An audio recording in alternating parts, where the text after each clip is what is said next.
السلام على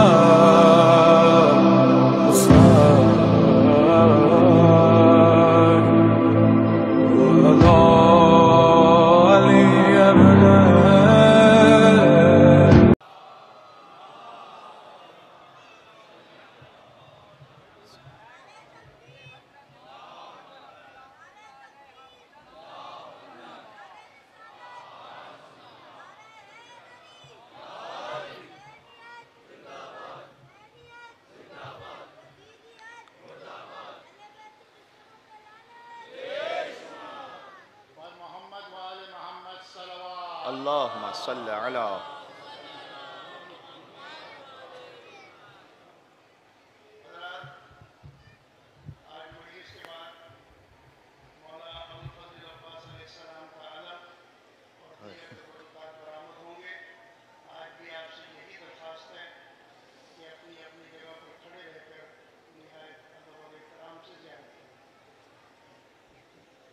محمد وعلى محمد ولنسى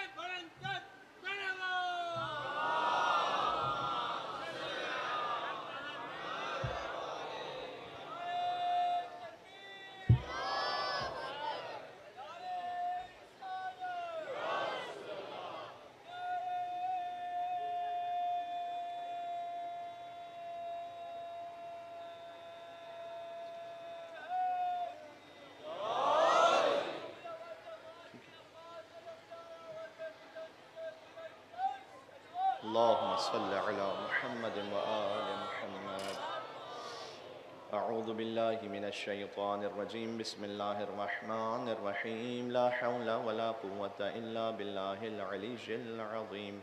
حسبنا الله ونعم الوكيل. نعم المولى ونعم النصير وبه نستعين وهو خير ناصر ومعين والعاقبة للمتقين والجنة للموحدين والنار للعاصين والصلاة والسلام على أشرف الأنبياء والمرسلين حبيب إله العالمين العبد المرتضى والنبي المجتبى والرسول المصطفى سيدنا ونبينا وشفيع ذنوبنا وطبيب نفوسنا ومولانا بالقاسم محمد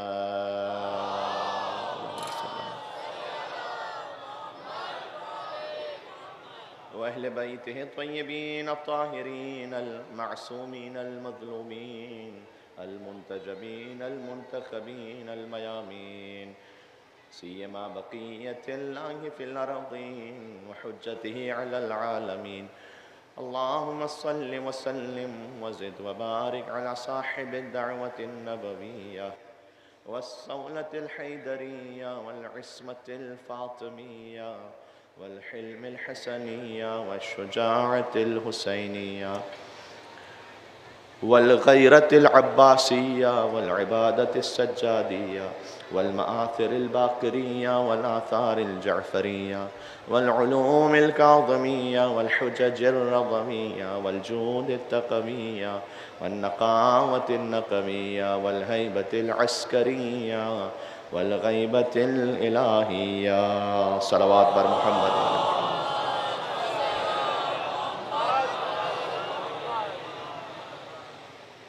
آج علی کے علی جیسے بیٹے کا ذکر ہے. چلیں آقا اور مولا مشکل کشائے کائنات امیر المومنین علیہ السلام کی خدمت میں، اور اگر گنجائش بن سکی مصائب کے اختتام پر تو میں ایک استغاثہ پڑھ لوں گا نام ابوالفضل عباس علیہ السلام حاجات کی برابری کے لیے. بسم اللہ الرحمن الرحیم. یا ابوالحسن یا امیر المؤمنین یا علی ابن ابی طالب یا حجت اللہ علی خلقہ یا سیدنا و مولانا انا توجہنا واستشفعنا وتوسلنا بك إلى الله وقدمناك بين يدي حاجاتنا يا وجيها عند الله اشفع لنا بتصدق أبا الفضل العباسي يا وجيها عند الله اشفع لنا ظہور امام کے لیے ایک بار یا وجیہاً سبحان اللہ اشفع لنا عند اللہ صلوات بر محمد وآل محمد قال اللہ تبارک و تعالی فی القرآن الکریم بسم اللہ الرحمن الرحیم یا ایہا النبی انا ارسلناک شاہدا ومبشرا ونذیرا وداعیا الی اللہ باذنہ وسراجا منیرا صلوات بر محمد وآل محمد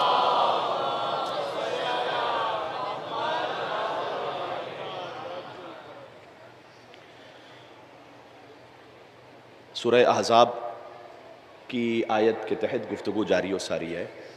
کل گفتگو کے جس مرحلے کا آغاز ہوا کہ اللہ سبحانہ وتعالیٰ نے فرمایا کہ اے نبی ہم نے آپ کو بھیجا ہے گواہ بنا کر اور خوشخبری سنانے والا اور عذاب سے ڈرانے والا بنا کر وداعیا الی اللہ باذنہ اور اللہ کی طرف دعوت دینے والا لیکن وہ بھی اللہ ہی کے اذن سے. جیسے اللہ کا اذن ہوگا نبی اللہ کی طرف بھی بغیر اذن خدا کے نہیں بلاتے. یعنی جب نبی فرمائیں کہ عظموا اہل بیتی اپنے اہل بیت کی طرف بلائیں تو ان کا کوئی لمحہ رسالت سے خالی نہیں ہے. لمحہ بلمحہ رسول ہیں. بشریت اور رسالت کی تقسیم نہیں ہے ہمارے یہاں پر. جو ہیں وہ رسول ہیں. ذاتی زندگی اور رسالت کی زندگی کی کوئی تقسیم نہیں ہے. وما محمد الا رسول. یہ آپ کا افتخار ہے کہ آپ 40 سال پہلے بھی نبی کو ویسا ہی مانتے ہیں جیسے 40 سال کے بعد ہوتے ہیں. یہ آپ کے لیے شرف ہے. اس لیے گویا اگر نبی بولیں تو اللہ کے اذن سے, چپ رہیں تو اللہ کے اذن سے, سفر کریں تو اللہ کے اذن سے, اگر جنگ کریں تو اللہ کے اذن سے, صلح کریں تو اللہ کے اذن سے, کسی کے لیے ناکہ بنیں تو اللہ کے اذن سے, کسی کو شانوں پہ اٹھائیں تو اللہ کے اذن سے, کسی کو محفل سے اٹھا کے باہر نکال دیں تو اللہ کے اذن سے. ان کا لمحہ بلمحہ اللہ کے اذن سے. وَسِرَاجًا مُنِيرًا. اور کیجئے گا مجھے ایک آج خاص موضوع آپ کی خدمت میں پیش کرنا ہے. سراجًا منیرا. اور حضور کو فرمایا اللہ نے کہ آپ روشنی دینے والا ایسا چراغ ہے کہ جس کی روشنی ہمیشہ قائم و دائم رہے گی. اس کا صحیح ترجمہ یہ ہے سراجًا منیرا. توجہ فرمائیے گا, قرآن کو قرآن سے جوڑیے گا. میں نے سورہ احزاب کی آیت پڑھی, سورہ نبا جو 30ویں پارے کا پہلا سورہ ہے, 78 سورہ ہے وہ. اس میں اللہ سبحانہ وتعالیٰ نے سورج کے لیے بیان کیا ہے وَجَعَلْنَا سِرَاجًا وَهَاجًا. سورج کو اللہ نے سراج کہا ہے. اتنی روشنی ہے اس کی کہ اس کو سراج یعنی ایک عظیم چراغ. اللہ نے اس کو اس طرح سے تعبیر کیا ہے کہ ہمیشہ روشنی دینے والا چراغ. تو سورج کو کہا ہے سراج اللہ نے. اور سورہ فرقان میں اللہ عز و جل نے چاند کو منیرہ کہا ہے, قمرم منیرہ. سورج کو سراجن کہا ہے, چاند کو منیرہ کہا ہے, اور مصطفیٰ کو سراجم منیرہ کہا ہے. ایک ایسا ہدایت کا چراغ کہ جس کی روشنی از اول تا آخر ہے, ازل سے ابد تک ہے, ہمیشہ رہنے والی ہے. لہٰذا کل میں نے عرض کیا تھا کہ مولا کائنات اور حضور مکرم ان کی جو معرفت ہے اللہ سبحانہ وتعالیٰ سے وہ بلا فصل ہے, کسی اور کے ذریعے سے نہیں ہے. اور سب سے پہلے میں نے حضور مکرم کے بارے میں آپ کو یہ بات عرض کی تھی. لہٰذا خود مولا کائنات نے یہ فرمایا ہے کہ ان اللہ تعالی ادب رسول اللہ صلی اللہ علیہ وآلہ وسلم. اللہ نے براہ راست آداب سکھلائے محمد مصطفیٰ کو صلی اللہ علیہ وآلہ وسلم. کوئی اور استاد درمیان میں نہیں تھا, اللہ نے براہ راست سکھلائے. پھر مولا نے آگے فرمایا وَهُوَ أَدَّبَنِي, اور رسول اللہ نے مجھے بلا فصل وہ سارے آداب سکھلائے. وَأَنَا أُعَدِّبُ الْمُؤْمِنِينَ, اور میں مومنین کو ادب سکھلانے والا ہوں. لہذا جسے رسول اللہ کے آداب سیکھنے ہیں, گویا اللہ سبحانہ وتعالیٰ کی جانب سے جو آداب سیکھنے ہیں وہ آئے اس در پر کیونکہ علی مومنین کو آداب سکھلانے والے ہیں، رسول اللہ علی کو سکھلانے والے ہیں، اور اللہ معلم رسالت ہے۔ تو یہ ترتیب رکھی اللہ سبحانہ و تعالیٰ نے۔ اور آپ نے ہمیشہ یہ حدیث سنی ہوئی ہے کہ میں نے علم کے 1000 باب سیکھے اور اس سے 1000 باب کو نکالا۔ یہ مولا کائنات نے فرمایا کہ مجھے رسول اللہ نے ایسے علم سکھلایا کہ جیسے ایک پرندہ اپنے چھوٹے بچے کو دانہ کھلاتا ہے۔ اس میں بڑی سنخیت ہے، یہ ایسی آسانی سے گزر جانے والی حدیث نہیں ہے۔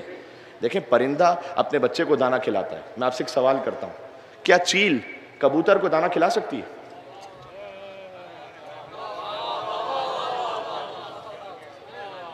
کیا چیل کبوتر کو دانہ کھلا سکتی ہے؟ نہیں، پاسبل ہی نہیں۔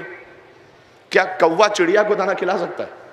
دونوں پرندے ہیں نا، لیکن سنخیت کا ایک ہونا ضروری ہے، نفس کا ایک ہونا ضروری ہے، وجود کا ایک ہونا ضروری ہے، روح کا ایک ہونا ضروری ہے۔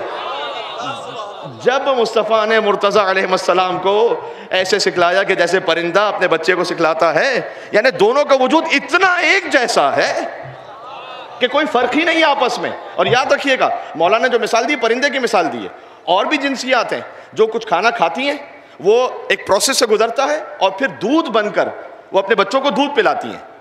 مولا نے یہ مثال نہیں دی اس لیے کہ جو وہ کھا رہی ہوتی ہیں وہ چینج ہو جاتا ہے، پھر پرندہ جیسے لیتا ہے ویسے ہی دے دیتا ہے۔ جی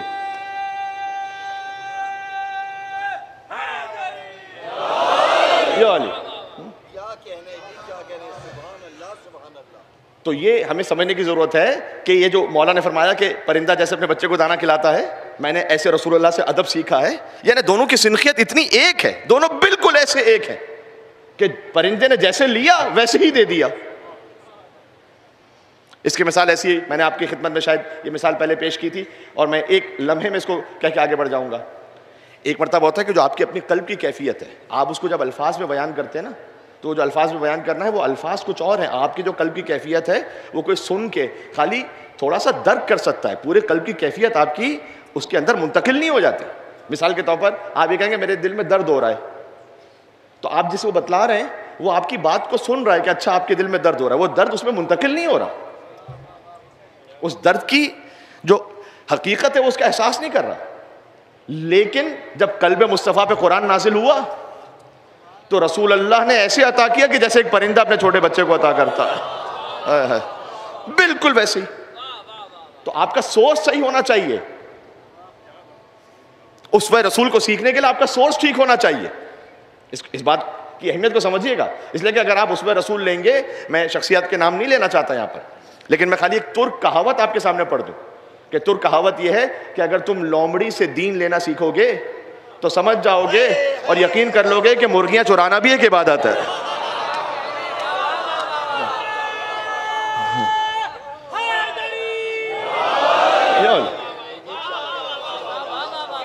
آپ کا سورس کیا ہے؟ وہ سورس ٹھیک ہوگا تو پھر آپ کو وہ کمال رسالت میں سے وہ جو نور ہے وہ عطا ہوگا، ورنہ وہ سورس کچھ اور ہوگا۔ مولانا ڈاکٹر قلب صادق صاحب رحمۃ اللہ علیہ اس ممبر سے سالہ سال خدمات انجام دیتے رہے، تو میں نے خود ان کی کتاب میں یہ پڑھا ہے کہ انڈیا کا ایک واقعہ بیان کر رہے تھے کہ شان رسالت پر ایک کانفرنس تھی، اور اس میں کہتے ہیں میں بھی تقریر کرنے کے لیے گیا تو اور بھی مکاتب فکر کے افراد تھے، تو مجھ سے پہلے ایک صاحب گفتگو کرنے کے لیے آئے، اور انہوں نے گفتگو میں یہ کہنا شروع کیا، نعوذ باللہ من ذالک، کہ رسول اپنی زندگی میں یہاں بھولے، یہاں بھولے، یہاں بھولے، یہاں یہاں یہاں یہاں بھولے، اور پوری تقریر انہوں نے اس پر کی۔ تو کہتے ہیں کہ جب میں آیا گفتگو کرنے کے لیے، دیکھیں نا، جب صحیح سورس سے اسوہ رسول کو نہیں لیا، شان رسالت کو نہیں لیا، تو اپنے جیسا سمجھا، اور اس میں سازش یہ بھی کی گئی کہ جن کو وہ ماننے والے تھے ان کو چونکہ اٹھا نہیں سکتے تھے، لہذا نعوذ باللہ من ذالک رسول کا درجہ اتنا گرا دو کہ ایک جیسے ہی محسوس ہو۔ تو کیا آپ کو کتابوں میں یہ حدیث نہیں ملتی نعوذ باللہ من ذالک کہ جب حضور مکرم آئے ایک مرتبہ نماز پڑھانے کے لیے، اور وہ ایسا لگا جیسے کچھ بھول گئے ہوں، اور وہ واپس گئے، اور جب پھر تشریف لائے تو ان کے منہ مبارک تر تھے، فجر کا وقت تھا، اب میں اس سے زیادہ کھل کے نہیں کہنا چاہتا، اور کہتے تھے کہ میں ایک چیز فراموش کر گیا تھا، وہ اب میں کر کے آ رہا ہوں۔ یہ ایسی باتیں اس لیے گھڑ لی گئیں کہ پھر کوئی اور تاریخ میں جب آئے اور وہ فجر کی 2 کے بجائے 4 رکعت پڑھا دے، ایک مل کے صلوات بھیجو محمد رسول اللہ صلی اللہ علیہ وآلہ وسلم. یو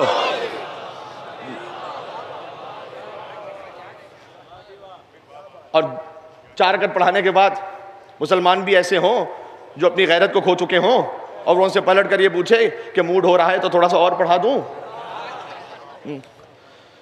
تو اب اگر ایک بات تو یہ کہ آپ ان کو ڈس اون کر دیں، جیسے کہ تشیع نے کیا، جیسے کہ اہل بیت علیہ السلام کے ماننے والوں نے کیا کہ ان کا دین سے کوئی تعلق نہیں، ہمیں ان سے اس پہ رسول کو نہیں لینا، تو بات ختم ہو گئی. لیکن اگر آپ ان کو بھی اون کریں گے تو پھر کچھ نہ کچھ ایسا رسول اللہ کے لیے بنانا پڑے گا کہ جب یہ بات آئے تو کہتے ہیں کہ وہ رسول کے ساتھ بھی تو ایسے ہوا تھا، تو ان کے ساتھ بھی ہو گیا تو کیا فرق پڑتا ہے.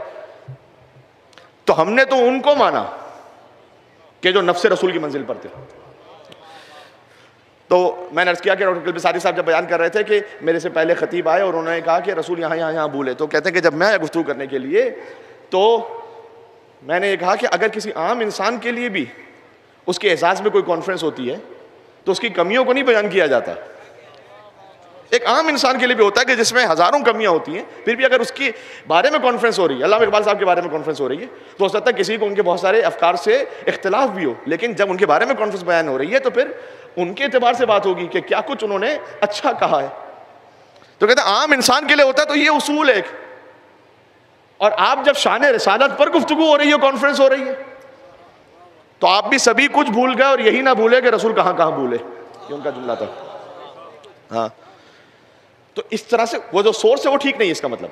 تو جب اس بات کو آپ نے سمجھ لیا اور اسٹیبلش ہو گئی یہ بات، تو تھوڑا سا اور آگے بڑھتے ہیں کہ اب تک کی جو گفتگو کا سیکوینس ہے وہ یہ ہے کہ ہم نے حضور کے منحصر بفرض فضائل پر، یعنی جو یونیک ہے، فقط رسول اللہ سے مخصوص ہے، ان پہ گفتگو کی ہے. ہم نے پھر حضور کے آباء و اجداد پہ گفتگو کی ہے. اس کے بعد ہم نے حضور کے اعلان رسالت پہ گفتگو کی ہے، حرا میں جو کچھ ہوا مختصراً اسے بیان کیا. اس کے بعد ہم تھوڑا سا اور آگے بڑھے اور ہم نے معراج پہ گفتگو کی. معراج پہ کون سے تحفے رسول اللہ کو عطا ہوئے. معراج سے جو اہم ترین تحفہ تھا وہ نور حضرت زہرا بنت رسول صلی اللہ علیہ وآلہ وسلم وسلام اللہ علیہا، یہ تحفہ عطا ہوا تھا. اللہم صلی علی محمد و علی محمد. اور رسول اللہ اپنی دختر کو سونگھا کرتے تھے کیونکہ وہ جنت سے تحفہ عطا ہوا تھا. تو کہتے تھے انی اشم رائحۃ الجنہ منہا، میں فاطمہ سے جنت کی خوشبو کو سونگھتا ہوں. یعنی جس کے صدقے میں جنت خلق ہوئی ہے اس کی اپنی جنت جو ہے، جب انہیں خود اپنی جنت، یا اللہ، خدا مصطفیٰ مرتضیٰ سبھی ولی ہیں، ولایت کی عزت فقط فاطمہ ہے، اور زمانے کی جنت نہ جانے کہاں ہو، محمد کی جنت فقط فاطمہ ہے. ہاں، تو یہ گفتگو ہوئی کہ وہاں سے خاص تحفہ تھا ہوا. نور حضرت سید السلام علیہ کی آمد ہوئی. کچھ اور بھی واقعات ہم نے سلسلے میں عرض کی. اس کے بعد ہجرت کا بیان ہوا. درمیان میں یہ بھی بیان ہوا کہ مولا علی علیہ السلام کیسے لمحہ بلمحہ مدافع رسالت تھے. ہجرت کے موقع پر کیا کچھ انجام پایا، کس طرح سے وہ ہجرت انجام پائی، اس کو بھی ایک مجلس میں ہم نے بیان کیا تھا. اور یہ ہجرت ایک خالی تاریخی واقعے کے طور پر نہیں ہے. میں آپ کو حدیث بھی سنا دوں تاکہ ہم اور آپ کے لیے ایک بہت پریکٹیکل بات رہے کہ خود حضور نے فرمایا ہے کہ المہاجر، آپ بھی ہجرت کر سکتے ہیں بیٹھے بیٹھے، یہی بیٹھے بیٹھے. کہتے ہیں حضور نے فرمایا ایک مہاجر وہ ہے کہ جو ہجرت کرے ایک مقام سے دوسرے مقام تک. اللہ کی خاطر اگر ہجرت کرے تو ہجرت کا مقام اور احترام ہے. لیکن ایک انسان خود گھر بیٹھے بیٹھے، ابھی مجلس میں بیٹھے بیٹھے آپ ہجرت کرنے والے بن سکتے ہیں. حضور نے فرمایا کہ المہاجر من ہجر ما نہی اللہ عنہ.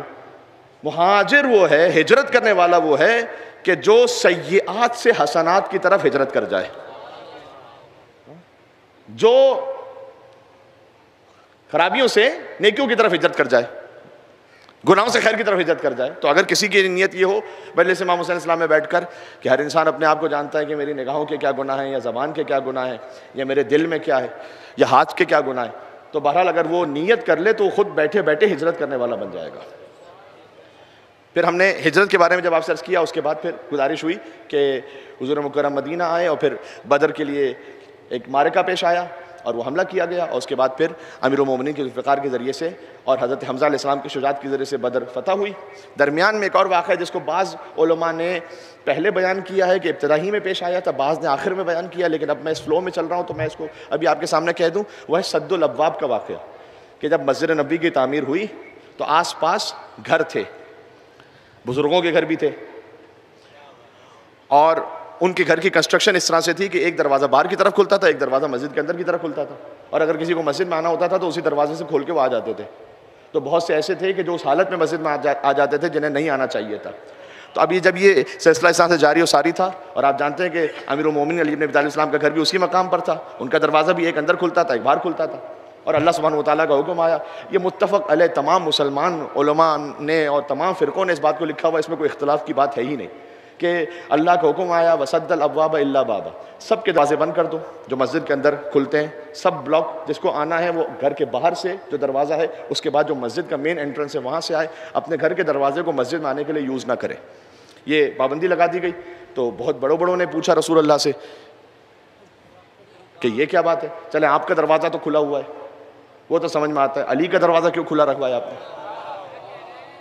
علی تو اس وقت واقعاً 24 سال کے تھے، یعنی آپ نے علی کا دروازہ کھلا رکھوایا، یہ ہماری سمجھ میں نہیں آ رہا. آپ کا دروازہ کھلا، آپ رسول ہیں، علی کا دروازہ کیوں کھلا ہے؟ اور اس وقت حضور نے وہ تاریخی جملہ ارشاد فرمایا کہ میں نے نہ اپنی مرضی سے کسی کا دروازہ بند کروایا، نہ اپنی مرضی سے کسی کا دروازہ کھلا رکھوایا. جن کے دروازوں کو بند کرنے کا اللہ نے حکم دیا وہ دروازہ بند کروا دیا، جس کے دروازے کو اللہ نے کھلا رکھنے کا حکم دیا اس کا دروازہ کھلا رکھوایا. اب کیا سمجھے لوگ؟ علی کے لیے تو کعبے کا دروازہ کھل جاتا ہے، مسجد کے دروازے کی کیا بات؟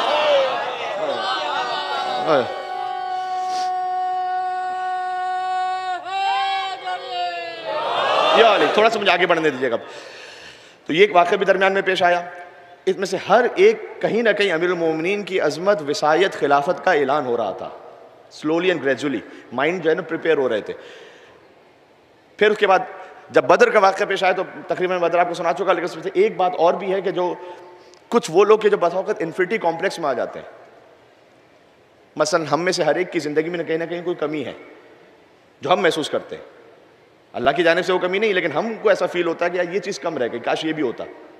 اب انسان کا مزاج جو ہے نا، جو اللہ تعالیٰ نے قرآن میں بھی کہا ہے کہ انسان علی نفس یعنی عجوز، بہت زیادہ وہ ناشکرہ ہے.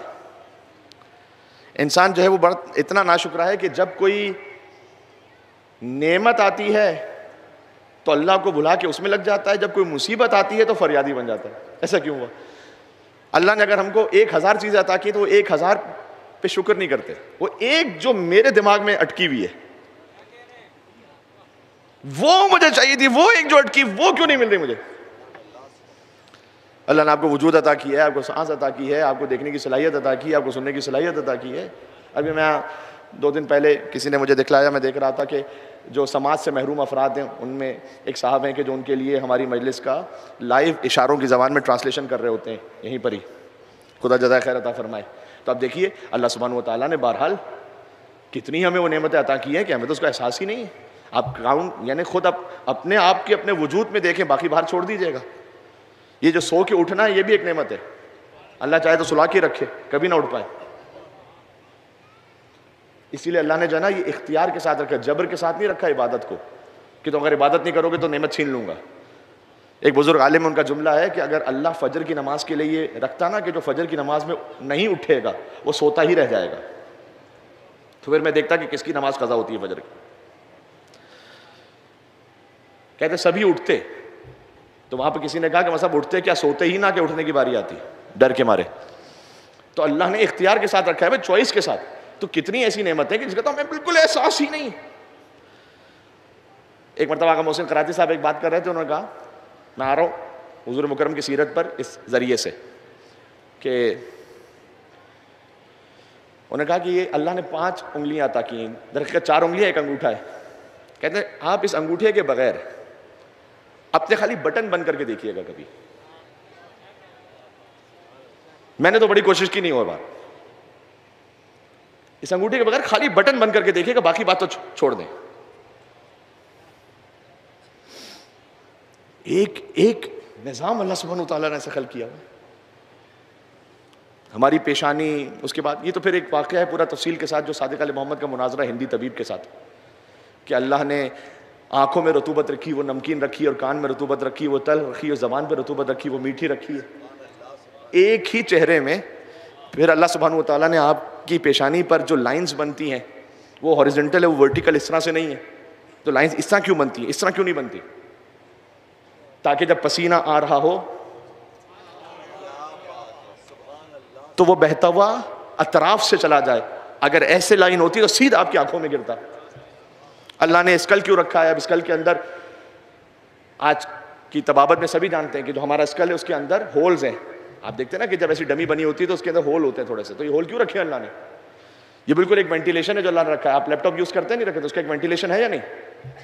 امام صادق السلام نے فرمایا کہ اگر اس میں کوئی وینٹیلیشن نہیں ہوتا نا اور دماغ بالکل بند کر دیتا اللہ, تو دماغ استعمال ہوتے ہوتے ہوتے ہوتے ہوتے اتنا گرم ہو جاتا کہ وہ بھسم ہو جاتا اور انسان اپنے وجود میں اس کو سنبھال ہی نہ پاتا. تو یہ تو میں مثالیں دے رہا ہوں, اس وقت موضوع نہیں ہے کہ ایک ایک ایک ایک نعمت پہ بات کی جائے. تو کبھی کبھی ہم انفینٹی کمپلیکس میں ہوتے ہیں کہ اللہ نے جو لاکھوں عطا کیے ہیں وہ نہیں سوچتے, کہتے ہیں وہ جاب مجھے کیوں نہیں مل رہی, اس کے ساتھ میرا بزنس کیوں نہیں ہو رہا, وہاں میری آفس کی برانچ کیوں نہیں کھل رہی, وہ گاڑی مجھے کیوں نہیں مل رہی, فلاں جگہ میری شادی کیوں نہیں ہو رہی. تو آپ نے لسٹ بنائی ہے تو 10 لاکھ چیزیں اللہ نے عطا کی ہیں, لیکن ایک چیز ہمارے دماغ میں بلاک ہے. میں سیرت رسول سے ایک واقعہ سنا رہا ہوں.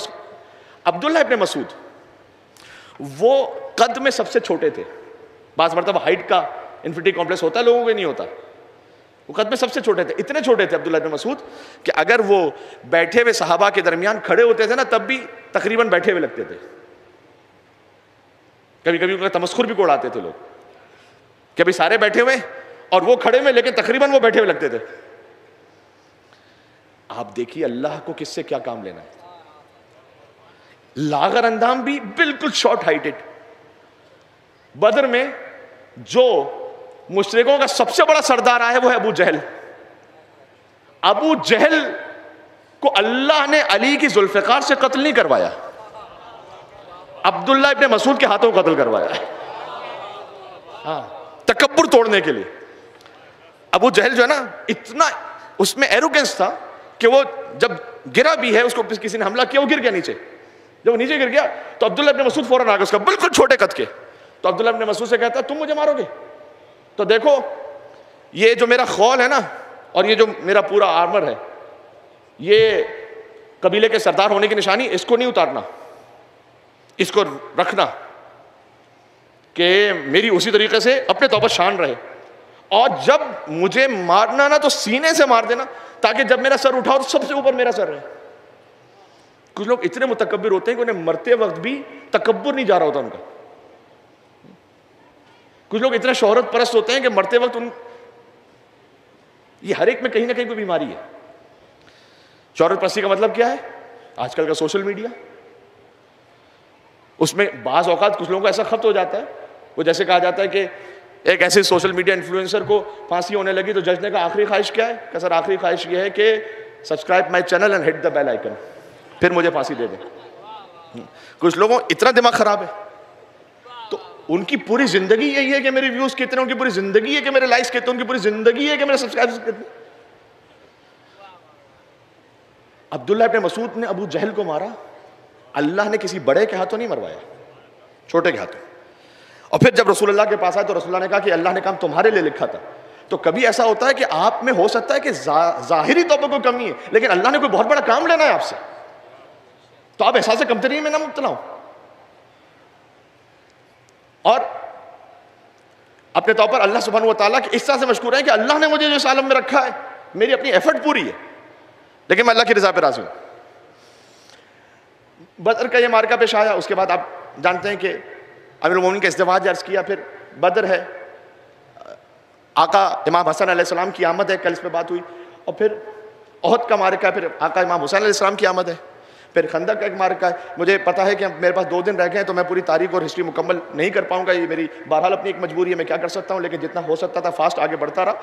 اور پھر ایک موقع ایسا آیا کہ حضور نے فرمایا کہ علی کی ایک ضربت ثقلین کی عبادت سے افضل ہے. ایک ضربت, وہ خندق کا موقع تھا, اور وہ ایک ضربت, آپ تصور فرمائیے گا, یہ رسول اللہ کہہ رہے ہیں وما ینطق عن الہویٰ, کوئی جذبات میں نہیں کہہ رہے, بڑھا چڑھا کر مبالغے میں نہیں کہہ رہے. ایک ضربت ثقلین کی عبادت سے افضل ہے کا مطلب کیا ہے؟ ایک ضربت میں کتنا وقت لگا ہوگا؟ 5 سیکنڈ تقریباً. جس کی زندگی کے 5 سیکنڈ ہر جن کی عبادت سے افضل ہو, ہر انس کی عبادت سے افضل ہو, اس کے ساتھ علی علی پڑھنے دیں, علی مولا. ایک موقع اللہم صلی علی محمد و علی محمد. ایک بھرپور نعرے کا موقع دوں گا آگے انشاءاللہ, بات آگے چلا رہا ہوں. جس کی زندگی کے 5 سیکنڈ ہر جن کی عبادت سے افضل, ہر انس کی عبادت سے افضل. جس کی ایک ضربت کا عالم یہ ہے، اس کی ساری ضربتوں کا عالم کیا ہوگا؟ جس کی ساری ضربتوں کا عالم یہ ہے، اس کے سارے سجدوں کا عالم کیا ہوگا؟ جس کے سارے سجدوں کا عالم یہ ہے، اس کی ساری نمازوں کا عالم کیا ہوگا؟ کیا کہنا علی کی ایک ضربت کا کہ ثقلین کی عبادت سے افضل ہو جائے، اور ایک رات کا تھوڑا سا سونا مرضی پروردگار ہو جائے۔ تو یہ خندق میں پیش آیا۔ اس کے بعد دوبارہ یہودیوں نے سازش کی تھی کہ رسول اللہ کو پھر خیبر کی طرف جانا پڑا، جو 165 کلومیٹر دور ہے مدینہ سے، اور انہوں نے وہاں پر اپنا ایسا مال و اسباب جمع کیا تھا کہ سارا سونا، سارا چاندی، زراعت، تلواریں، زرہیں اسٹاک کر کے رکھا ہوا تھا۔ اسٹیٹ ود ان اسٹیٹ بنانا چاہتے تھے، اور حضور کی گورنمنٹ کو ڈیسٹیبلائز کرنا چاہتے تھے۔ روم کی گورنمنٹ کو خط لکھا انہوں نے، ایران کی گورنمنٹ کو جو اس وقت کی پاور تھی خط لکھا کہ ہمارا ساتھ ملو اور اس گورنمنٹ کو ختم کرو، ہم تمہیں سپورٹ کریں گے۔ اور پھر ایک ہی تھا، آپ جانتے ہیں کون، کہ ان کو ویسے تو رسول اللہ نے مدینہ میں چھوڑ دیا تھا، ایک روایت یہ کہ ساتھ بھی لے کر چلے تھے، لیکن آشوب چشم میں مبتلا تھے۔ بس جب 39 دن ہو چکے تھے، اور یہ تعبیر مجھے کہہ لینی چاہیے کہ اسلام کا 40واں ہونے والا تھا کہ علی ہی کام آئے اس کے بعد، کہ رسول اللہ نے امیر المومنین کو بلایا۔ بعض علماء نے اس طرح سے لکھا ہے کہ ان الفاظ کے ذریعے سے کہ وحی نازل ہوئی کہ نادع علی مظہر العجائب تجدہ عونا لک فی النوائب کل ہم وغم سینجلی بولایتک یا علی یا علی یا علی۔ اپنے بچوں کو یہ پڑھایا کریں، اپنے بچوں کو یہ یاد کروائیں، اس کا ورد رکھیں۔ اس کا خالی آپ پر اثر نہیں ہوگا، اس کا آپ کے گھر پر اثر ہوگا، آپ کے خانوادے پر اثر ہوگا، آپ کے علاقے پر اثر ہوگا۔ 100 بار لے گئی سر بازار مفلسی، ہر بار میں نے اپنا عقیدہ بچا لیا، اور میں نے پڑھی تھی اپنی حفاظت کے واسطے، اور نادع علی نے سارا علاقہ بچا لیا۔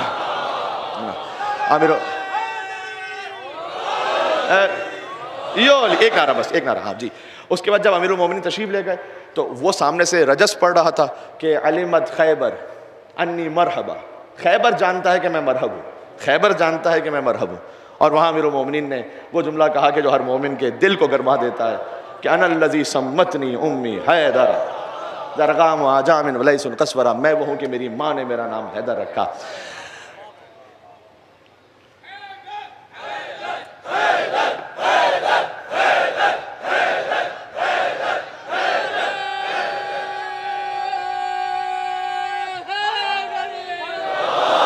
حیدر خالی شیر کو نہیں کہتے،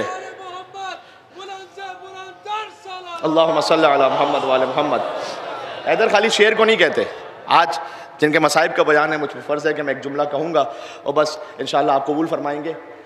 عربی زبان جو نا اتنی وسیع ہے کہ اس میں اردو میں ہے کہ شیر کیسا بھی ہو تو شیر، بیٹھا ہے تو شیر، چل رہا ہے تو شیر، شکار پر ہے تو شیر۔ عربی زبان ایسی نہیں ہے۔ آپ جا کے سوشل میڈیا پہ دیکھیے گا کہ حتیٰ ہندوستان کے جو علماء ہیں، حیدرآباد، انڈین حیدرآباد کے اہل سنت کے علماء، انہوں نے حیدر کی کیا تشریح بیان کی بھی ہے۔ تو میں اپنی لغت سے نہیں پڑھ رہا، میں وہاں کی لغت سے پڑھ رہا ہوں کہ جب شیر اپنی کچھار میں پیر سمیٹ کے بیٹھا ہو اس کو اسد کہتے ہیں۔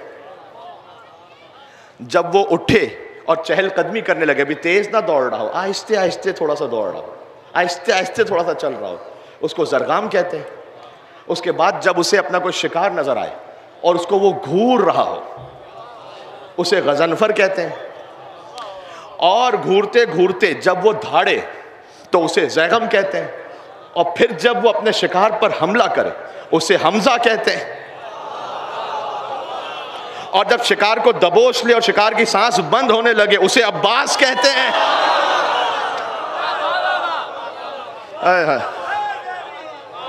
یہ ہے میرے ساتھ آپ یا نہیں ہے؟ جب وہ بیٹھا ہو تو اس کو اسد کہتے ہیں، جب وہ کھڑا ہو کر تھوڑا تھوڑا چہل قدمی کرنے لگے اسے زرغام کہتے ہیں، جب وہ اپنے شکار کو دیکھے اسے غضنفر کہتے ہیں، دیکھ کر جب دھاڑے اسے زیغم کہتے ہیں، جب حملہ کرے اسے حمزہ کہتے ہیں، جب شکار کو دبوچ لے اسے عباس کہتے ہیں، اور شکار کے ٹکڑے ٹکڑے کر دے اسے حیدر کہتے ہیں۔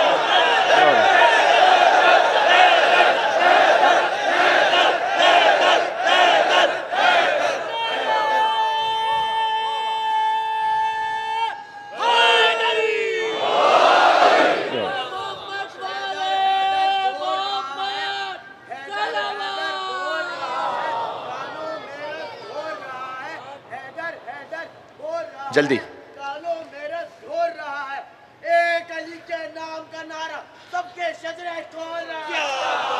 کیا بات ہے۔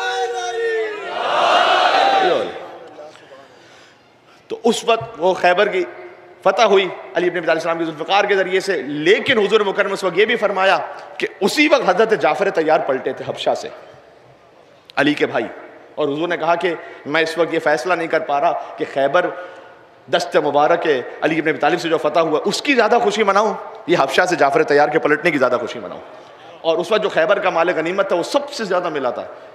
ہر جنگ میں جو مال غنیمت تھا وہ بہت کم تھا خیبر کے مقابل پر, اور اس لیے خیبر کے بعد جو مسلمانوں کے حالات فائنینشلی بہت بہتر ہو گئے تھے. علی نے خالی جانوں کو نہیں بچایا, علی نے پیٹوں کو بھی بچایا.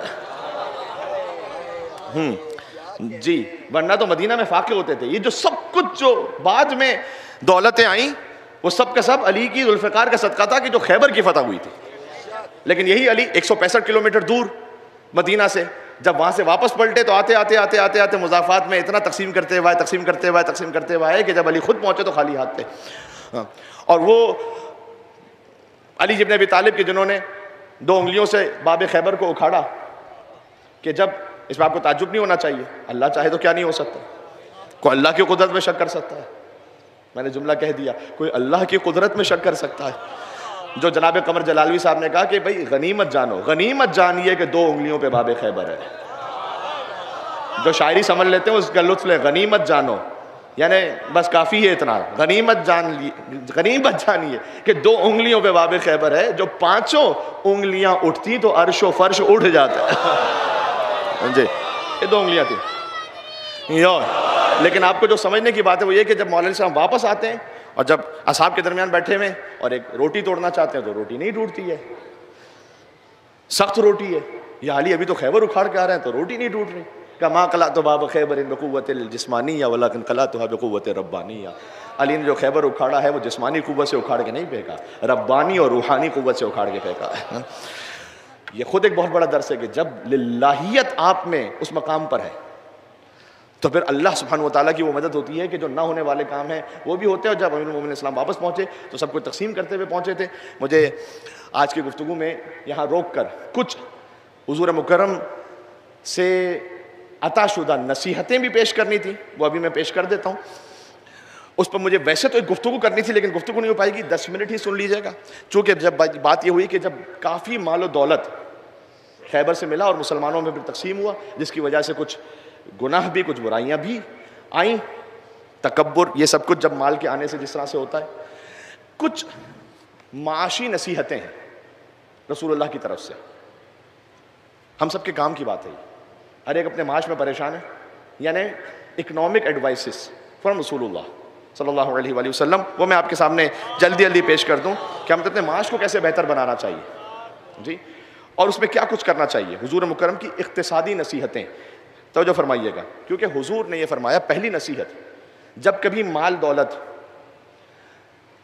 آئے یا اس کے لیے آپ اہتمام کر رہے ہو تو آپ کو حضور مکرم کے فرمان کے مطابق کیا کرنا چاہیے. حضور نے کہا ما اخاف علی امتی الفقر, میں اپنی امت پر پاورٹی سے نہیں ڈرتا, فقر سے نہیں ڈرتا, لیکن اخاف علیہم سوء التدبیر, پور مینجمنٹ سے ڈرتا ہوں.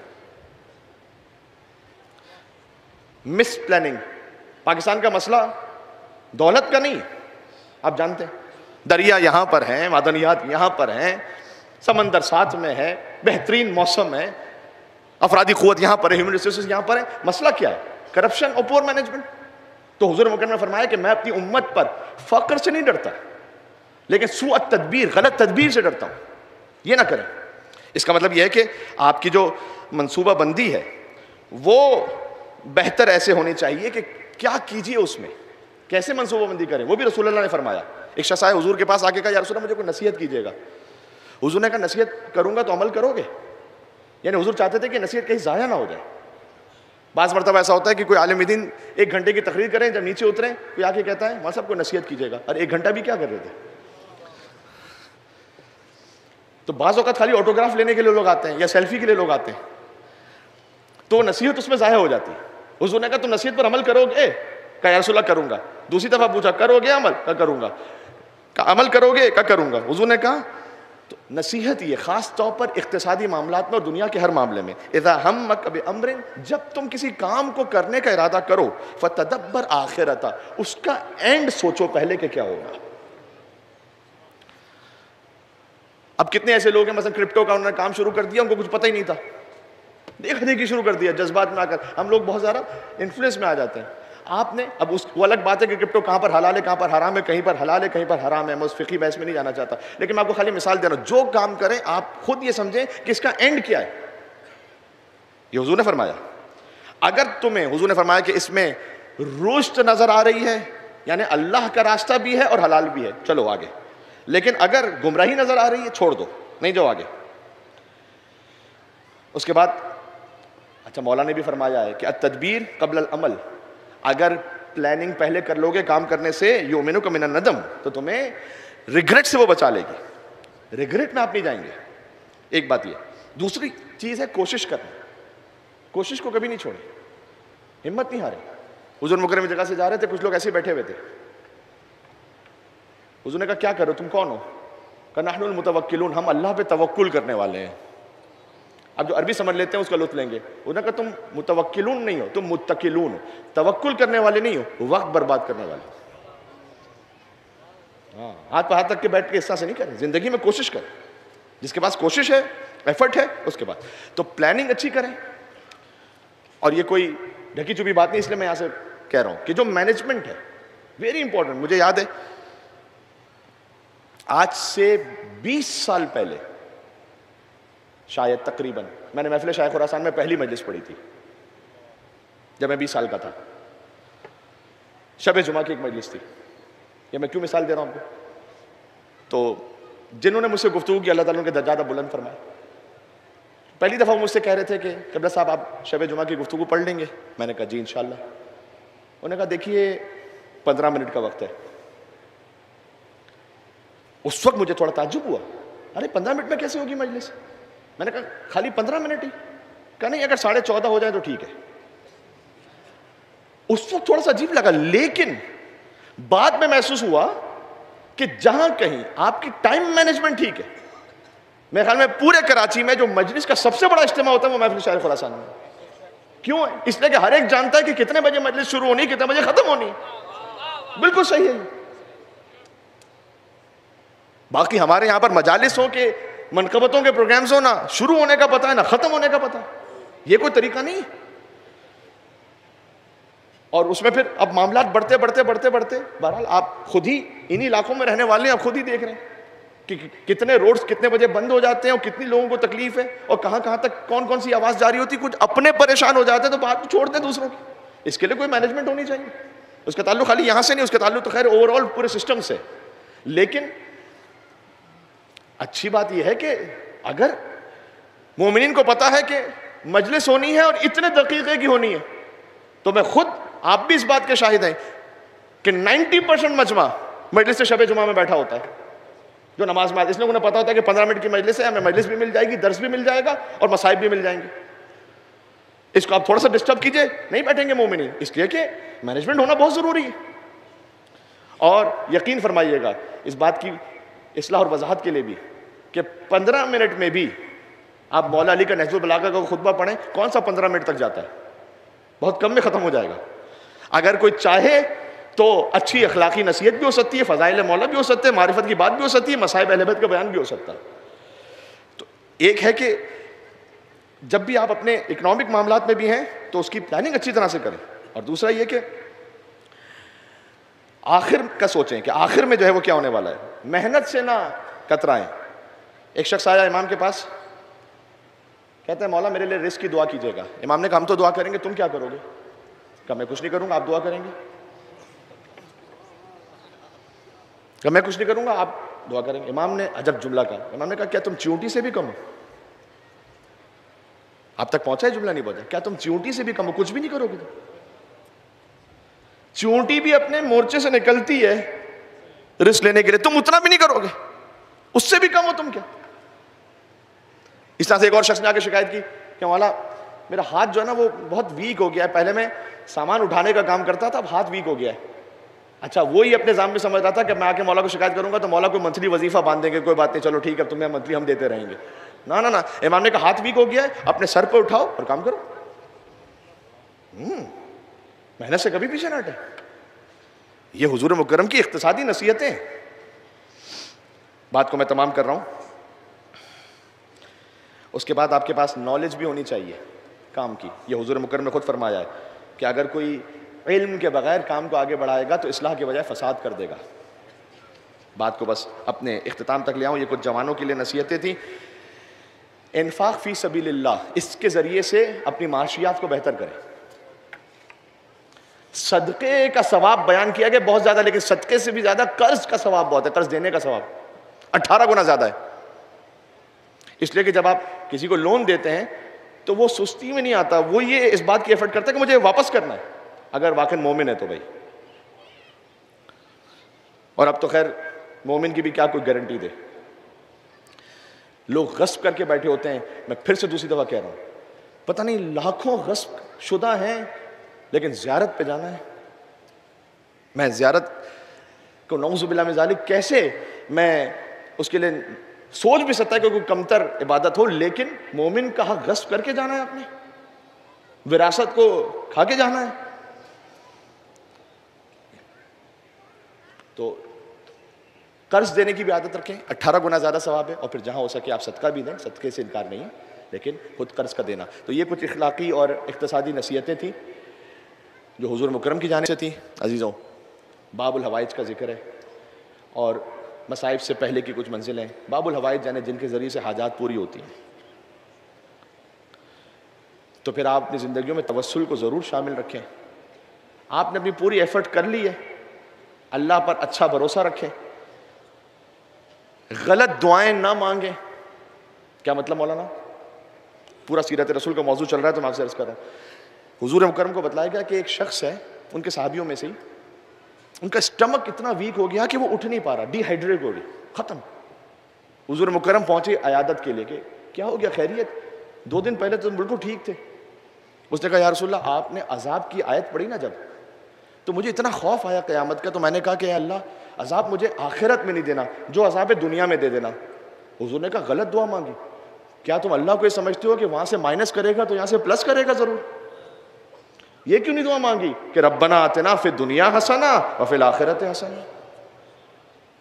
اللہ تو آخرت سے بھی عذاب کو دور کر، دنیا سے بھی دور کر. اچھی امید رکھیں. یہ بات انشاءاللہ ذہن میں رہیں گی. تو عزیزوں، اگر علی کو دیکھا جائے تو وہ فنا فی رسول اللہ ہے، حسنین فنا فی ذات علی بن ابی طالب ہے، اور ایک ایسا ہے کہ جو فنا فی ذات الحسین، اور وہ حسین کا عباس، جو خالی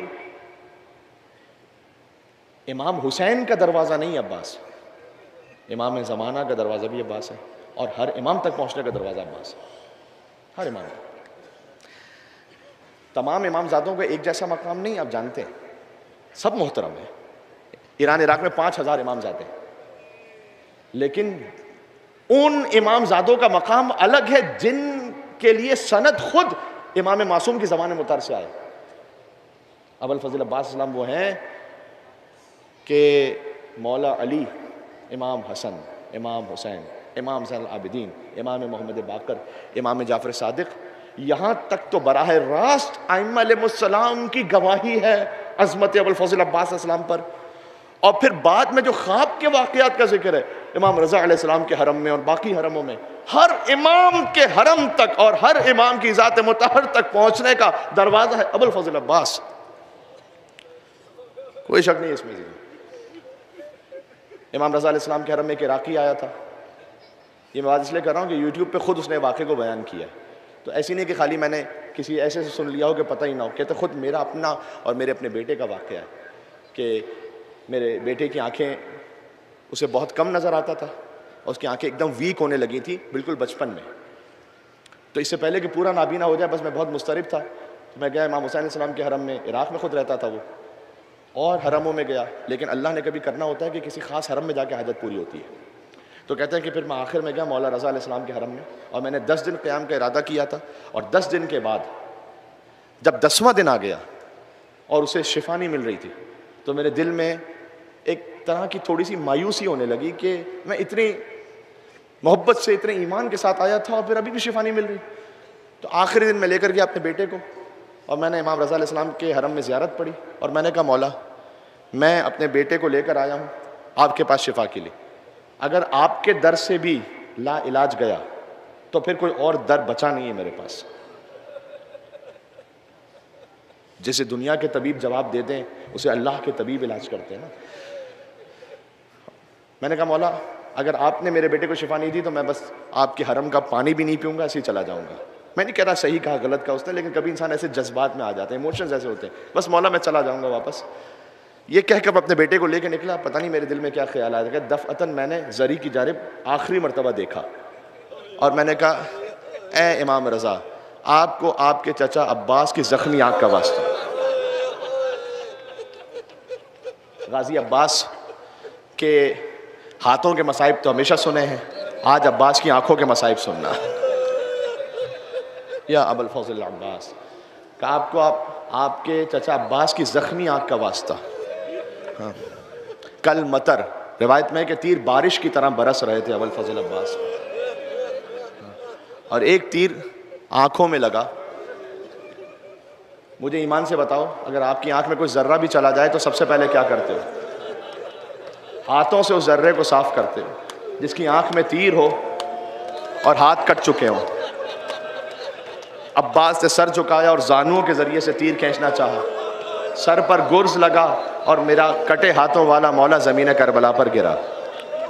اے ابو الفضل عباس کہتے ہیں جیسے میں نے عباس علیہ السلام کی زخمی آنکھ کا واسطہ دیا, خود بخود دفعتاً میرے بیٹے نے کہا بابا ایسا لگ رہا ہے جیسے کچھ نظر آ رہا ہے, مجھے آنکھوں میں روشنی آ رہی ہے اور مجھے ہلکی ہلکی سی پھر مولا کی زری نظر آ رہی ہے. اور ایک مرتبہ اس نے تڑپ کر کہا السلام علیک یا غریب الغربا یا امام رضا.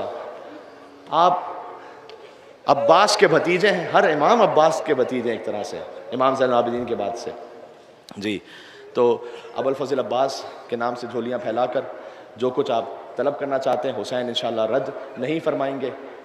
عباس بھی باب الحوائج ہیں, عباس کی ماں بھی باب الحوائج ہیں. جب مدینہ سے جا رہے تھے تو بی بی فاطمہ نے عباس کو کس کے حوالے کیا تھا؟ جملہ اپنے اصلاح کر دوں, جب مدینہ سے جا رہے تھے تو بی بی فاطمہ نے حسین کو کس کے حوالے کیا تھا؟ کس کے حوالے کیا تھا؟ انیس نے لکھا اسے کہ جب امام حسین علیہ السلام رخصت آخر کے لیے آئے ہیں اور اپنی ماں سے آخری وداع کر رہے ہیں قبر پر, تو بی بی زہرا فرماتی ہیں ہاں بلاؤ میرا عباس سے دلاور ہے کہ وہ فدا ہے میرے پیارے پا میں صدقے اس پر, شکم غیر سے گو ہے پا وہ میرا ہے پسر. ہے ام البنین کا بیٹا لیکن فاطمہ نے اپنا بیٹا کہا ہے عباس کو, شکم غیر سے گو ہے پا وہ میرا ہے پسر. یہ صدا سن کے برادر کو پکارے سرور, ابھی رہوار کو آگے نہ بڑھاؤ بھائی, یاد فرماتی ہیں اماں ادھر آؤ. عباس کیسے آئے, کیا تسلیم ہے عباس. آکے عباس نے سر رکھ دیا پائین مزار, قبر زہرا کے قدموں پر عباس نے اپنا سر رکھا. آئی زہرا کی صدا میں تیری غربت پہ نثار, اپنے پیاروں کے برابر میں تجھے کرتی ہوں پیار, دھیان بھائی کی حفاظت کر رہے اے زنہار, کوئی غربت میں اسے مار نہ ڈالے بیٹا.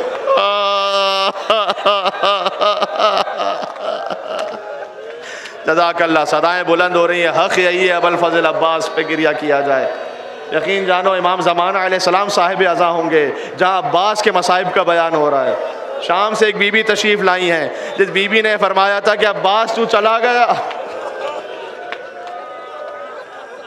رخصت عباس کے وقت بھی فرمایا تھا کہ عباس, بابا نے بتلایا تھا کہ بازوں میں رسیاں باندھی جائیں گی. عباس یقین نہیں آتا تھا, لیکن اب تم جا رہے ہو تو زینب کو معلوم ہو گیا کہ چادریں چھننے کا وقت قریب آ گیا. میں وہ بیت مکمل کروں, آئی زہرا کی صدا میں تیری غربت پہ نثار, اپنے پیاروں کے برابر میں تجھے کرتی ہوں پیار, دھیان بھائی کی حفاظت کر رہے اے زنہار. کیا دھیان رکھنا, کوئی غربت میں اسے مار نہ ڈالے بیٹا, میرا شبیر ہے اب تیرے حوالے بیٹا.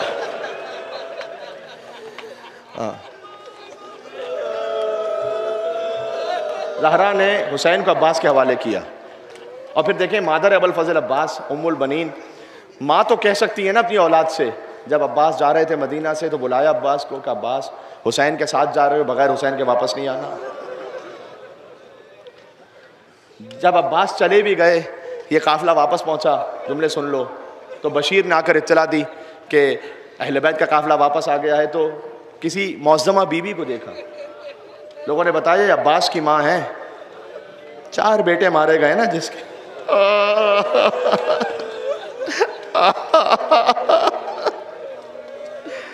پہلے یہ بی بی کہا کرتی تھی کہ مجھے فاطمہ نہ کہو. نام تو فاطمہ ہے نا بی بی کا, اس لیے کہ فاطمہ تو وہی فاطمہ تھی, میں تو کنیز فاطمہ ہوں.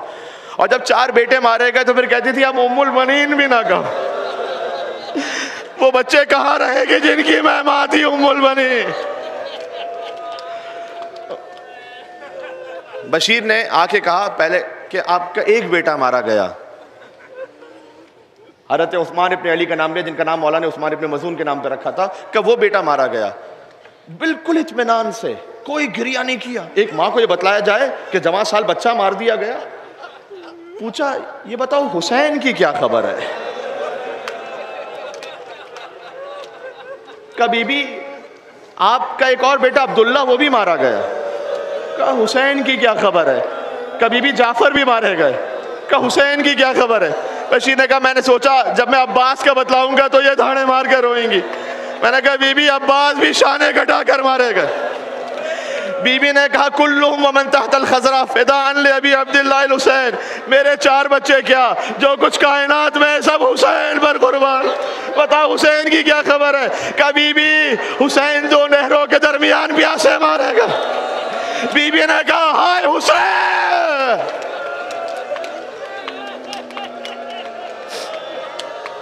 ہائے عباس. جنت البقیع آئیں, اپنی انگلی سے 4 قبروں کے نشان بنائے. ماں بیٹھ گئیں. اس کے بعد نشان مٹا کے کہتی ہیں کہ نہیں بچوں, میں تم پر نہیں روؤں گی اس لیے کہ تمہاری ماں زندہ ہے. اے ہائے جو رونے آئے ہیں, میں اس حسین پر روؤں گی کہ جس کی ماں زندہ نہیں ہے. پھر بی بی خود عباس پہ مرثیہ پڑھتی تھی. ہزاروں مرثی لکھے گئے نا مولا غازی عباس پر, لیکن خود بی بی نے, ان کی ماں نے مرثیہ پڑھا ہے. یا لیت شعری اکما اخبروا بان عباسا قطیع الیمین. یہ بی بی کا پورا مرثیہ ہے. ہائے کاش میں جان سکتی کیا واقعاً ایسا ہوا تھا کہ عباس کے بازو قلم ہوئے. عزیزو نام عباس میں کلیجہ کانپ جاتا.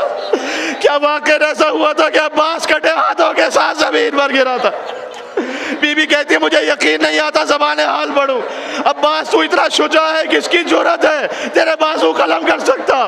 لیکن ہاں عباس, جب میں سنتی ہوں جو رونے آیا ہے, عباس سنتی ہوں سکینہ کو تماچے مارے گا.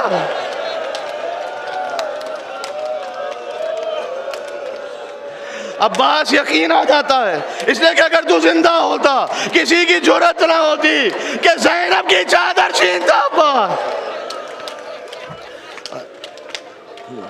آئے عباس کہ مولا کیا مجھے مرنے کی اجازت ہے؟ مولا بس بات تمام ہو رہی ہے, وجود میں نے کہا کانپ رہا ہے.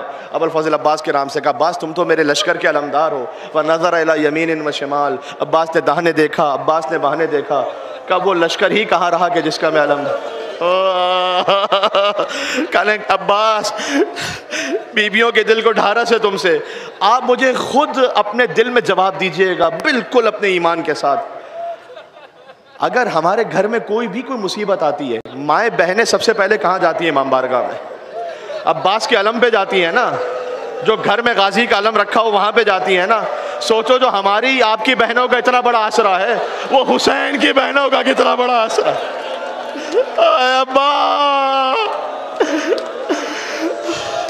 عباس نے سکینہ کو گود میں لیا. حسین نے کہا عباس بہت بڑی سفارش لے آئے. عباس سکینہ سے کہا آج جو چچا کو بھیج رہی ہے, کل جب تماچے لگیں گے چچا بہت یاد آئے گا. کل جب تماچے لگیں گے چچا بہت یاد آئے گا. عباس چلے, حسین کی اجازت سے چلے. عباس جاؤ پانی کی سبیل ہو سکے تو کر کے آؤ. وہ جلال روب حیدری تھا کہ ابو الفضل عباس 4000 کا پہرا تھا فرات پر, لیکن کسی کی جرأت نہیں تھی کہ عباس کو روک سکے. اتنا قریب گئے کہ عباس کی سواری کے قدم چھپ رہے تھے فرات کے اندر. پانی لیا چلو میں, ہائے ہائے ہائے, پیاسے عباس نے فرات کو پانی پلایا.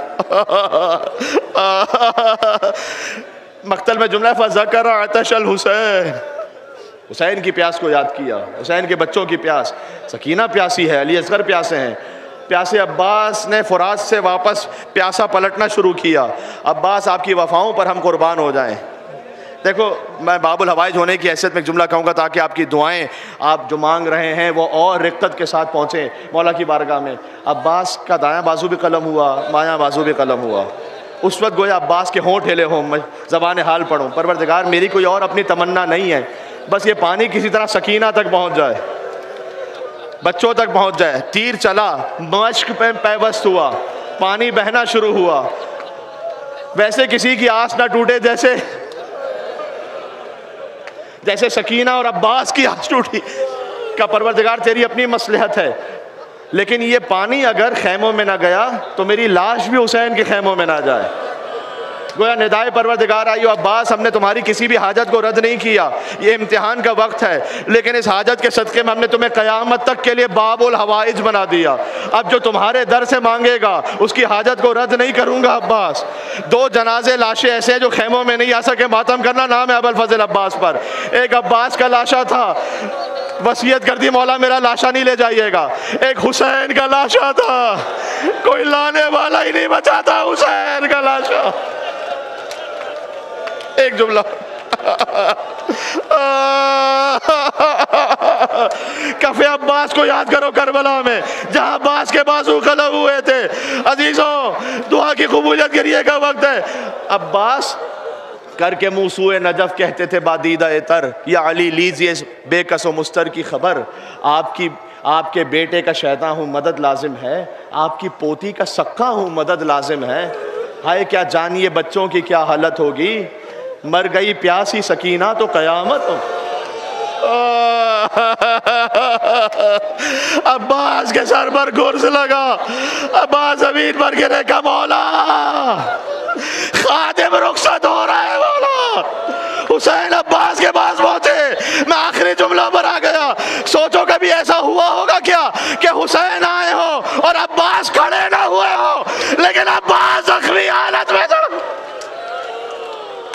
کیا کچھ نہ سوچا. عباس ایک دن تمہاری ولادت ہوئی تھی, ہم نے تمہیں گود میں لیا تھا, گود میں آ کر تم نے ہم آنکھیں کھولی تھیں. جو پہلی زیارت کی تھی وہ ہمارا چہرہ تھا, پھر ہماری انگلی تھام کر چلا کرتے تھے, پھر جب جوان ہوئے تو بوڑھے بھائی کا سہارا بن گئے. یہ سب کچھ تو حسین سے نہیں کہا گیا, ایک جملہ کہا ماتم کرنا خدا حسین کا واسطہ ہے. عباس کمر ٹوٹ گئی. ابا حسین کی کمر ٹوٹ گئی. ابا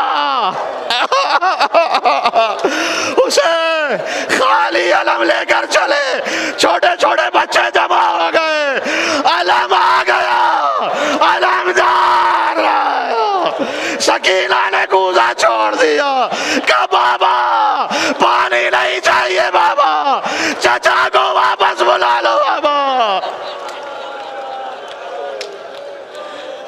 یا کاشف الکرب عن وجہ الحسین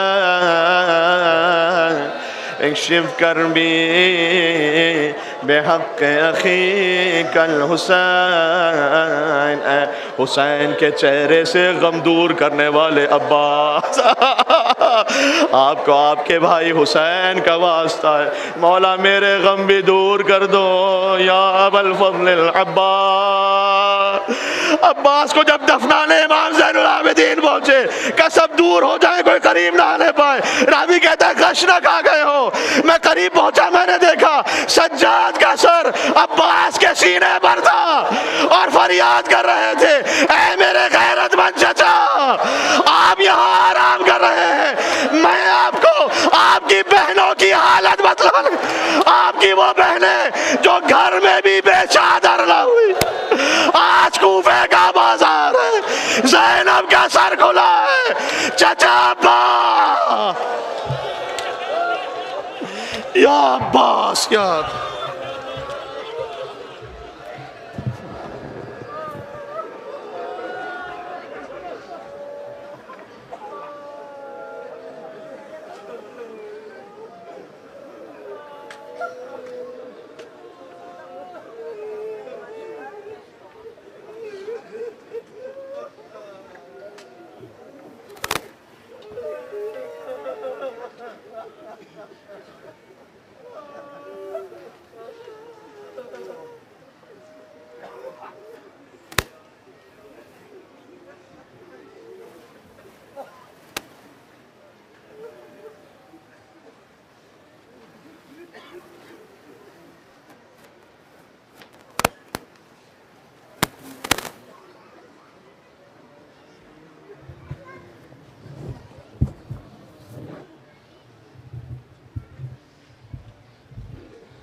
شیدائے برادر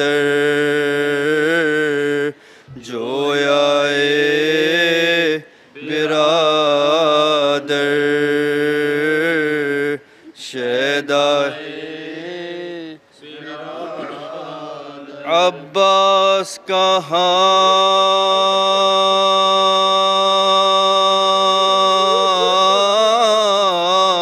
سے تمہیں لے آئے برادر عباس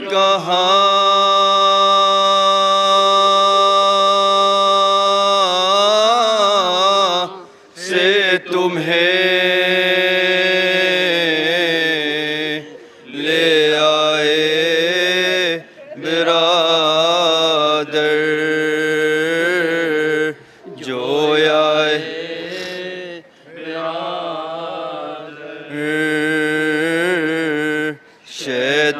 شیدائے برادر جویائے برادر شیدائے برادر عباس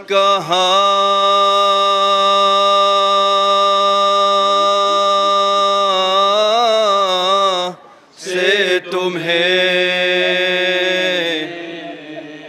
لے آئے برادر عباس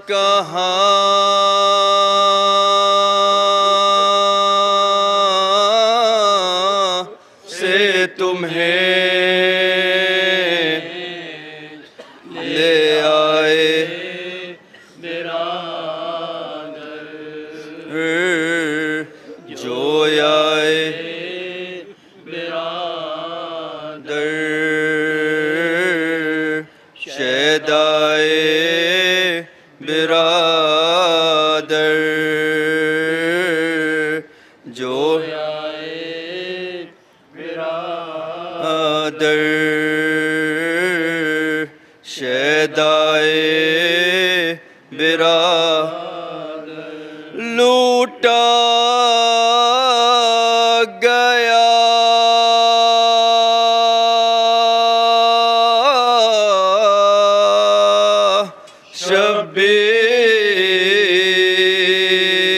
شبیر دہائی ہے خدا کی لوٹا گیا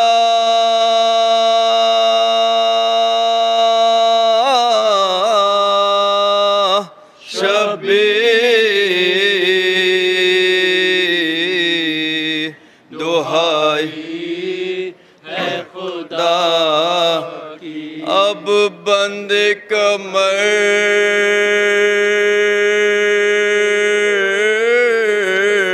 ٹوٹ گئے ہائے اب بند کمر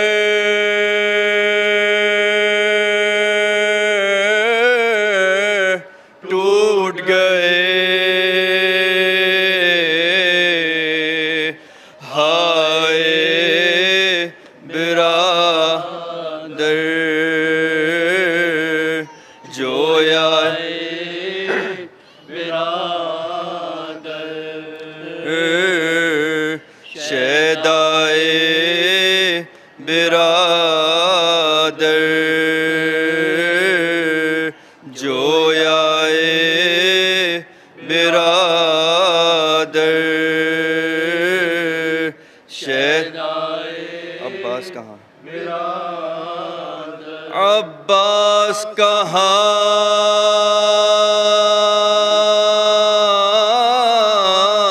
سے تمہیں لے آئے عباس کہاں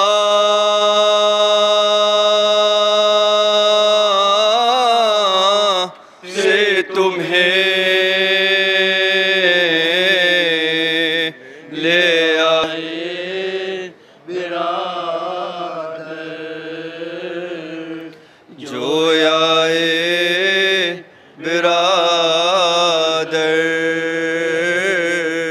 شیدائے برادر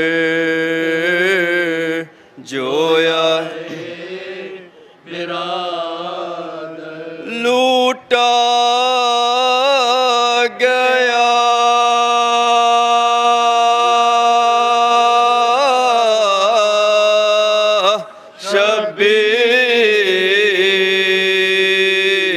شبیر دہائی ہے خدا لوٹا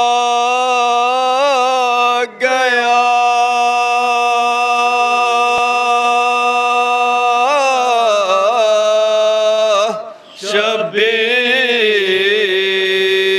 شبیر دہائی ہے خدا کی اب بند کمر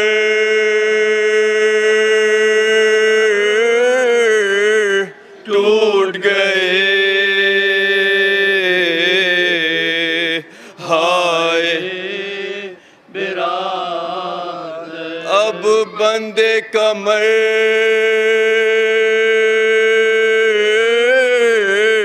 ٹوٹ گئے ہائے برادر جویا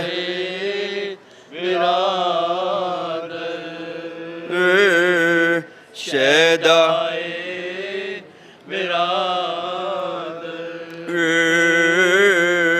جویا برادر شیدا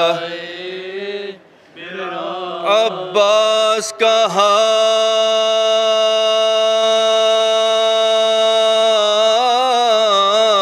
سے تمہیں لے آئے برادر عباس کہاں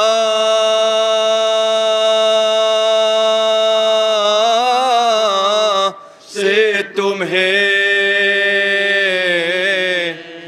لے آئے برادر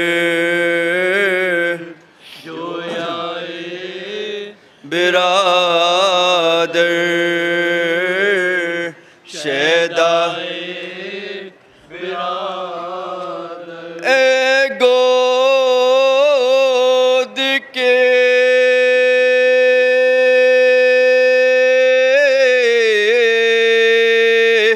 پالے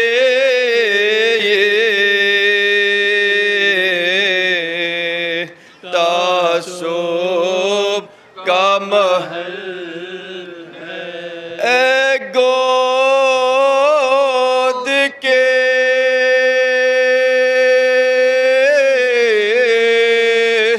پالے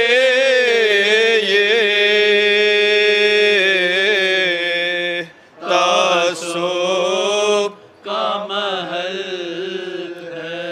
میں زندہ رہوں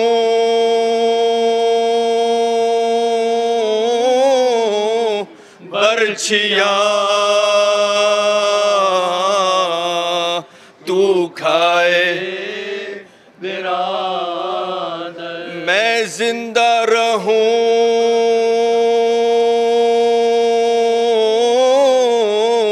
برچھیاں تو کھائے برادر جویا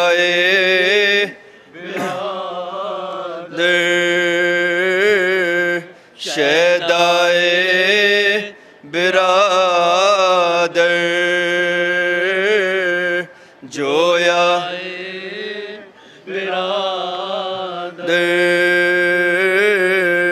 شیدائے عباس کہاں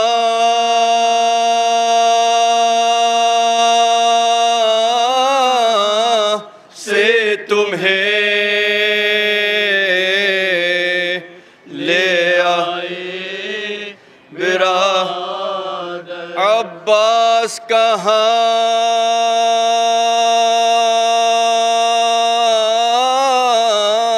سے تمہیں لے آئے برادر جویائے برادر شیدا برادر جویا برادر شیدا برادر پانی نہ پیا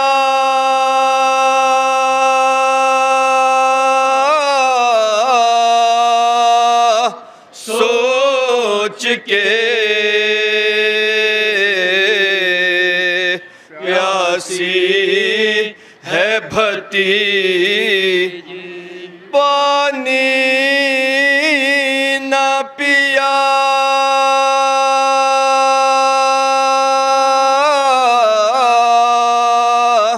سوچ کے پیاسی ہے بھتیجی قربان وفا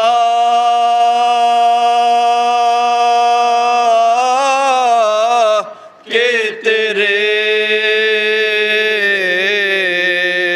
ہو جائے برادر قربان وفا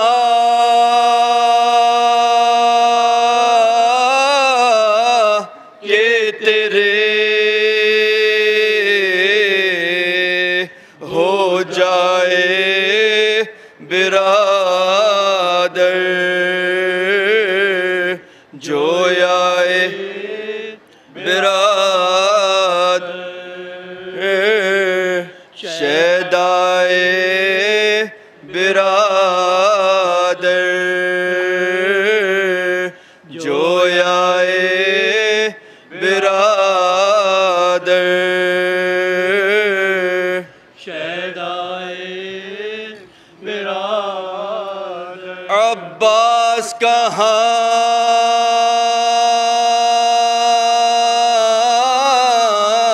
سے تمہیں لے آئے برادر عباس کہاں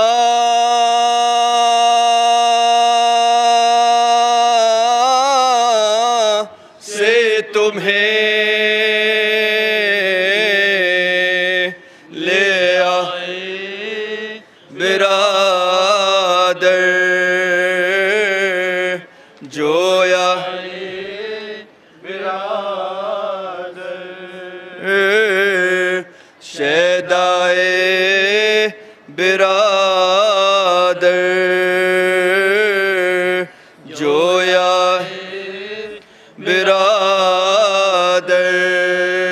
برادر شیدائے برادر جویا برادر یا چھٹ گئی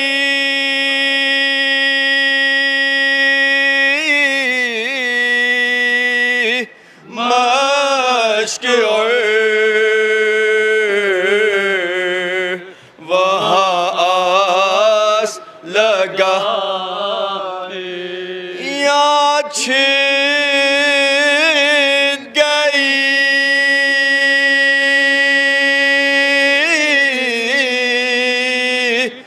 مشق اور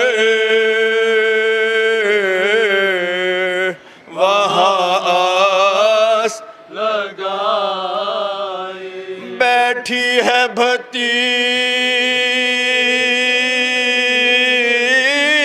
بھتیجی تیری سقائے برادر بیٹھی ہے بھتیجی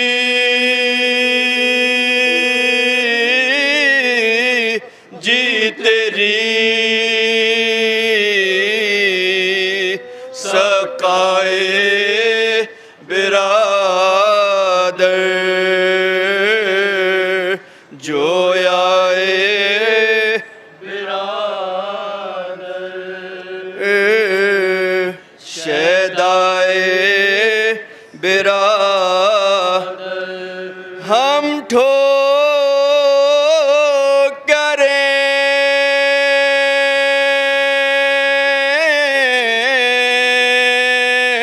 کھاتے ہوئے پھرتے ہیں ہر ایک سو کون ہاتھ پکڑ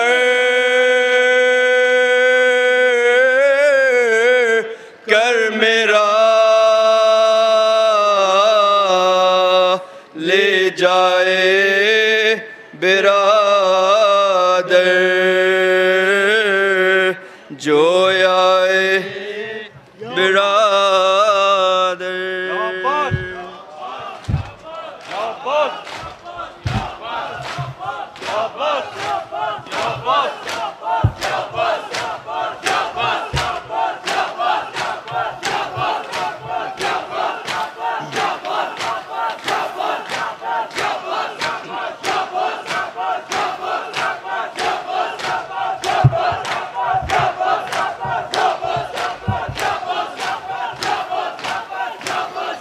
آیا ہے علم اور علمدار نہ آیا آیا ہے علم اور علمدار نہ آیا آیا ہے علم اور علمدار سن کے آیا ہے علم اور علمدار نہ آیا دریا سے دلے حیدر کرار نہ آیا دریا سے دلے حیدر کرار نہ آیا آیا ہے علم اور علمدار نہ آیا آیا ہے علم اور علمدار نہ آیا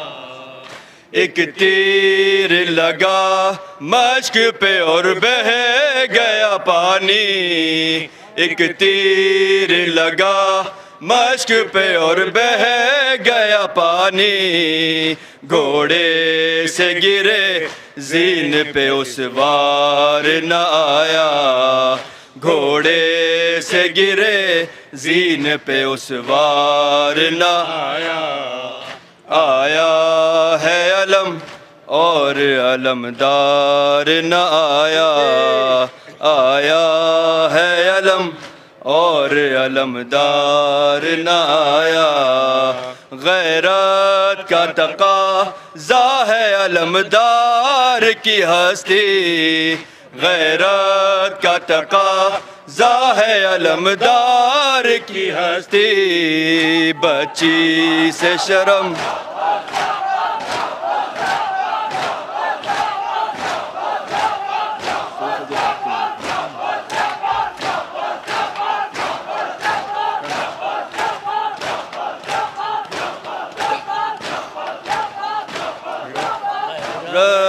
کا تقاضا ہے علمدار کی ہستی بچی سے شرم سار وفادار نہ آیا بچی سے شرم سار وفادار نہ آیا آیا ہے علم اور علمدار نہ آیا آیا ہے علم اور علمدار نہ آیا بازو جو کٹے دانتوں سے مشکیزہ اٹھایا بازو جو کٹے دانتوں سے مشکیزہ اٹھایا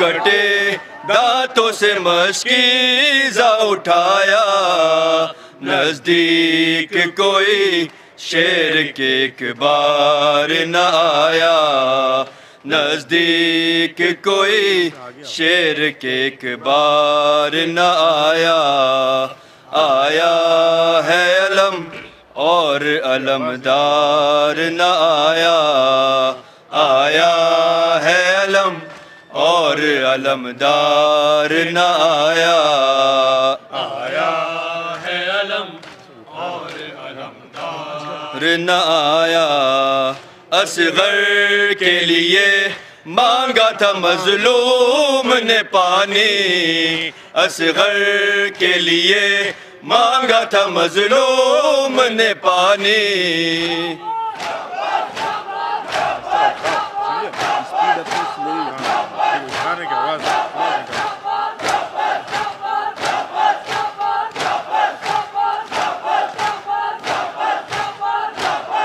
اصغر کے لیے مانگا تھا مظلوم نے پانی، افسوس مسلمانوں کو اعتبار نہ آیا، افسوس مسلمانوں کو اعتبار نہ آیا، آیا ہے علم اور علمدار نہ آیا، آیا ہے علم اور علمدار نہ آیا، دریا سے دلے حیدر کرار نہ آیا، دریا سے دلے حیدر کرار نہ آیا، آیا ہے علم اور علمدار نہ آیا، ایک تیر لگا مشک پہ اور بہہ گیا پانی،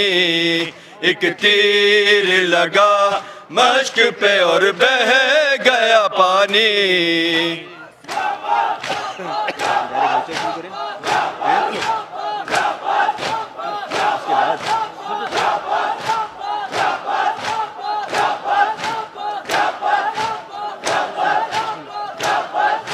ہلچل ہے فوج شام میں عباس آتے ہیں، ہلچل ہے فوج شام میں عباس آتے ہیں، ہلچل ہے فوج شام میں عباس آتے ہیں، ہلچل ہے فوج شام میں عباس آتے ہیں، ہلچل ہے فوج شام عباس آتے ہیں، ہلچل ہے فوج شام میں عباس آتے ہیں، تیروں پہ تیر نیزوں پہ نیزے چلاتے ہیں، تیروں پہ تیر نیزوں پہ نیزے چلاتے ہیں، ہلچل ہے فوج شام میں عباس آتے ہیں، ہلچل ہے فوج شام میں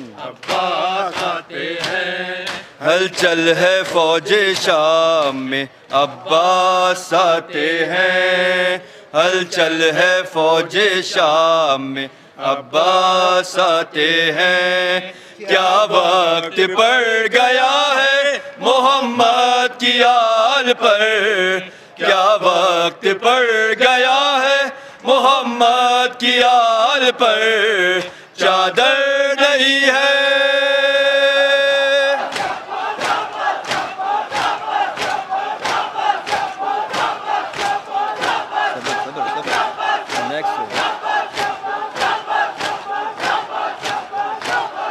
چادر نہیں ہے بالوں سے منہ کو چھپاتے ہیں، ہلچل ہے فوج شام میں عباس آتے ہیں، ہلچل ہے فوج شام میں عباس آتے ہیں، ہلچل ہے فوج شام میں عباس آتے ہیں، دل پانی پانی ہوتا ہے بچوں کا پیاس سے، دل پانی پانی ہوتا ہے بچوں کا پیاس سے، سوکھی زبان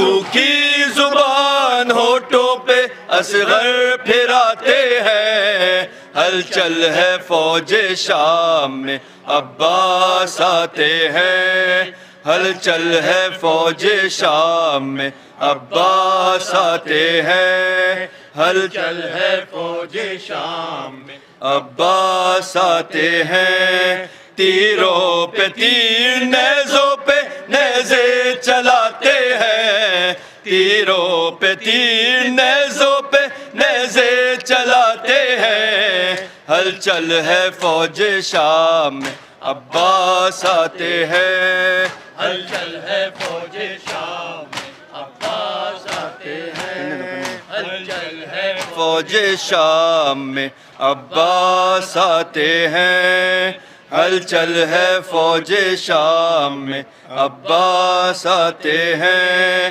گھوڑے دوڑائے شام سے لشکر جو آتے ہیں، گھوڑے دوڑائے شام سے لشکر جو آتے ہیں، کم عمر بچے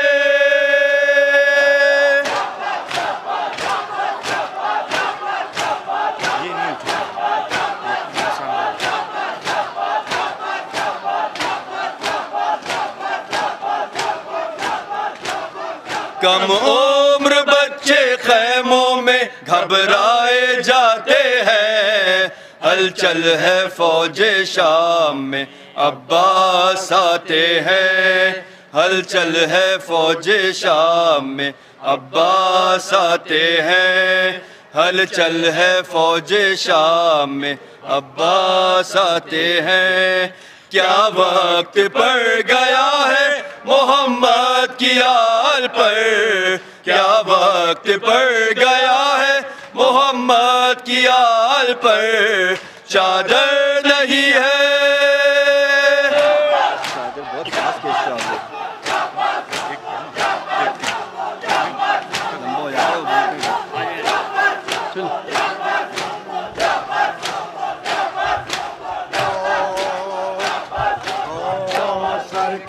مختار محمد کے ہیں پیارے، کوثر کے ہیں مختار محمد کے ہیں پیارے، کوثر کے ہیں